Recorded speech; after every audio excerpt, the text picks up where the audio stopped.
Ariel Helwani in Las Vegas gearing up for UFC 143 alongside Nick Diaz, who faces Carlos Condit this Saturday night live on pay-per-view. And Nick, it is good to see you again. First things first, how are you? Doing well, thank you. We've really enjoyed watching you on the primetime show. I thought a lot of people have gone to know another side of you and really get to learn about your upbringing. And I'm wondering, have you enjoyed it? Have you watched it, A, and B, have you enjoyed it? It's not my favorite thing. I try to, more so just concentrate on the fight. Some of it's been a little bit extra motivated after,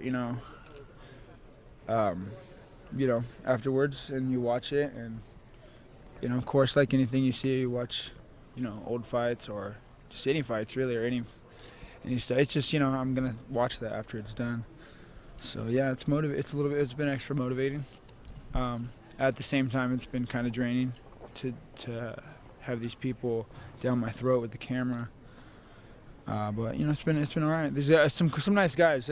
Got this guy Tom from that crew. He's a real nice guy. So it's been a good time. And they've been following you this week in Las Vegas as well, right? Mm-hmm. A little bit, yeah. That's the they kind of sneak up a little bit. And that's when it kind of gets to me, is when I'm being snuck up. I don't really like that. But I don't need to stage. I don't need to put on an act or a show. But you know what I mean. I don't need to get ready for what I'm gonna do or what I'm gonna say. But at the same time, I don't want to be. I don't want to be acting up or acting out, and all of a sudden they're sneaking up on me with the camera. I'm gonna tell them, hey man, don't be putting ridiculous footage of me all over TV, and they'll do that if you don't tell them. So. Final question on primetime. What's it been like seeing old teachers of yours and old trainers, these people who you may have not seen in many years, just pop up and talk about you now? Though I have seen them. We've been training together, so we've had teachers as well from like grade 2 and all that. Oh, I'm sorry. I thought you were talking about my coaches. Yeah, I meant like your old. I think it was your second grade teacher, right? Who was talking about you. What's that been like? That's great. Mr. Dominch. I always see him, and we live in Murata. It's in Stockton, and it's kind of like this little area, and so I see him from time to time here and there, and he was a bit. I didn't do much school, much teachers. So for what I did do, he was a really good, a teacher, and just really helped me out a lot. I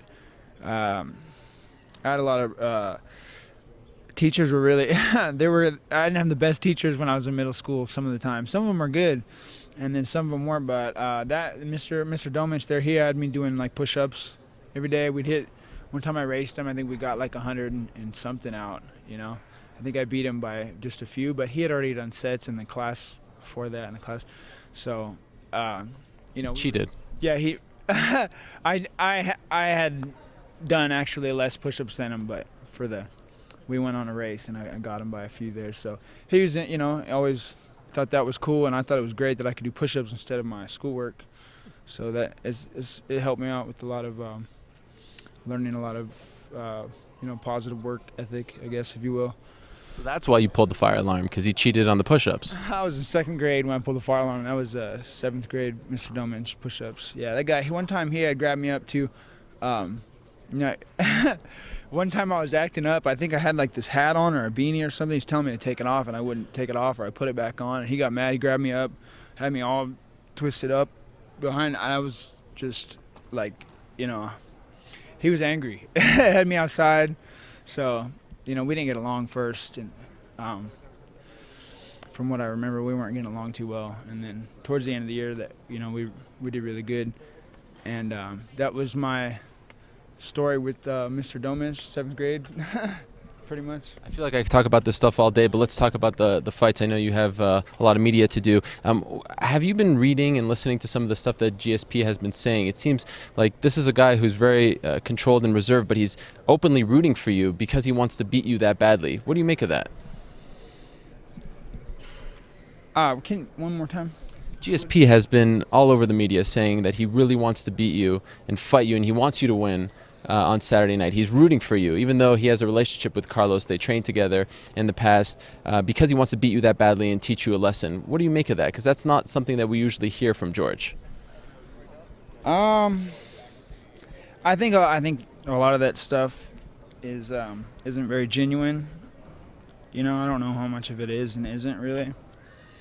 Um, so I can't tell really if that how much of that's for real. Cause I know that like come press conference and after the last fight when everybody was saying that he wants to fight and he's pumped up and heated and angry, and I'm like, that's not true, man. You know, because if someone says, you know, I just think that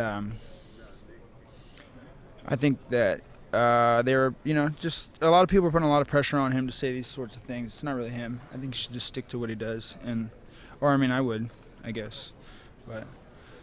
You've talked in the past about how, you know, having you know, maybe some animosity with your opponent fuels you come fight night. Do you feel that same way with Carlos? The same way that you do feel about GSP? I don't have any. I don't. I have the same.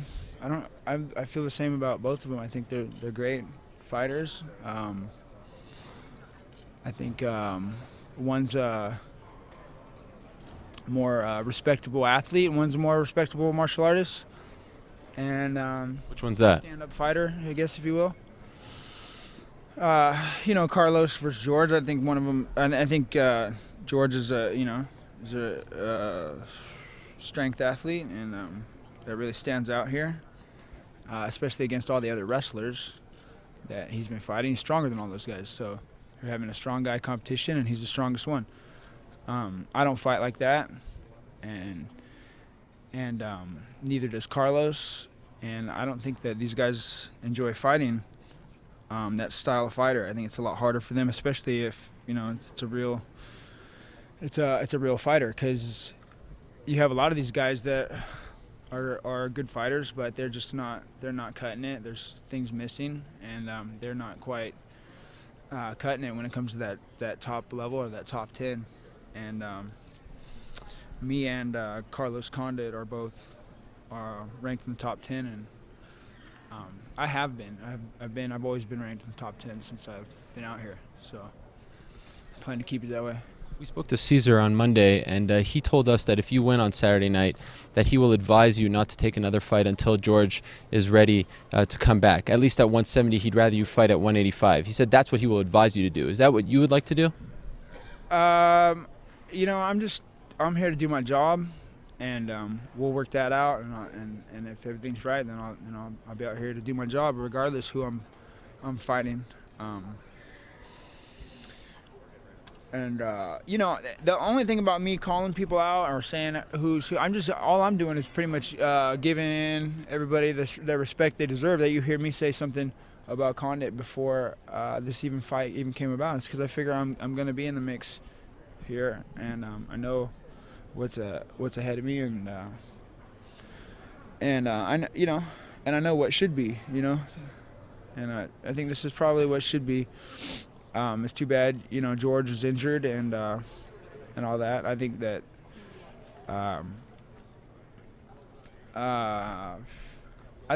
this could have been a hard fight for George, either way. Me versus George, Carlos versus George. I think just stylistically, it's kind of rough on a guy like that. On a guy like George, on account of him being a strong wrestler, athlete type. You know, it's just a lot of time. I got these guys, a lot of strong guys like that, and they usually are dealing with each other. You know, and the stronger one is usually the one that comes out on top. A lot of time, the stronger wrestler background or stronger guy. So to me, George is probably, you know, out of these strong guys, he's more of a technical martial artist is what you have. But it doesn't change things. I think he's a strong guy. And you have fighter versus strong guy. I like that. That's a good poster. Okay, 2 last quick questions, if I may, and then we'll let you go. What's the key in your mind to defeating Carlos CONDIT on Saturday night? I gotta do everything right and go out there and fight, and just make things happen. You know, make things happen for me, and that's what I gotta do. Final question. I'm wondering how much time Nick Diaz spends on the internet. I actually saw a clip that the UFC put out a couple of days ago, and the top comment on the clip, it was a preview clip, was from someone named Nick Diaz 209 saying that that was not what you said. And I'm wondering if that was you, and if you do go online and look, Right, yeah, was that you? Yeah, thanks for bringing that up. I appreciate that. Yeah, because that's the kind of thing that drives me crazy. It gets me going. It gets me all into this mode where I'm going off about this whole subject because people are making me say and say, I'm not standing here like, oh, Saturday I'm gonna come out on top, or I'm planning on doing this, or I'm gonna win, or like I didn't say it. I didn't say that. I had this build up, and it's like I'm saying two things, and then Carlos is saying two things. I'm saying two things, and then it says, yeah, I'm gonna come out on top. It doesn't say I'm gonna come out on top like normal. Like I said, I didn't say it. They took my voice and put I'm gonna come out on top. Like it's me talking two different times, and they slapped it in there. What did they do to you? What was that? What did it say when they did that to you? I'm gonna knock him out, tap him out. But it was actually I'm gonna knock him out, tap him out. It wasn't like I'm gonna knock him out or tap him out. It was like they chopped it and they made him say what they wanted him to say, and they did that to me too. And that's really big. That's all people hear is me talking like, oh, I'm gonna come out on top, like I'm overly confident, or I'm talking that confidence or whatever. And I'm like, if I'm gonna do that, I'm gonna do that. You don't need to make me do that.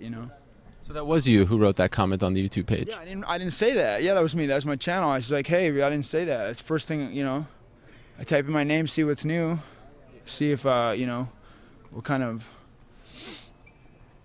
talk people are talking, and then I just watched it was the latest pre-fight little talk or whatever, and you watch it, go on there. It says, I'm gonna come out on top. I'm like, I didn't say that. And it's not a big deal but it's a big deal to me. I didn't say that. Okay, so. Cool. Thank you, guys. Nick, thank you for the time. Good luck on Saturday. Thanks.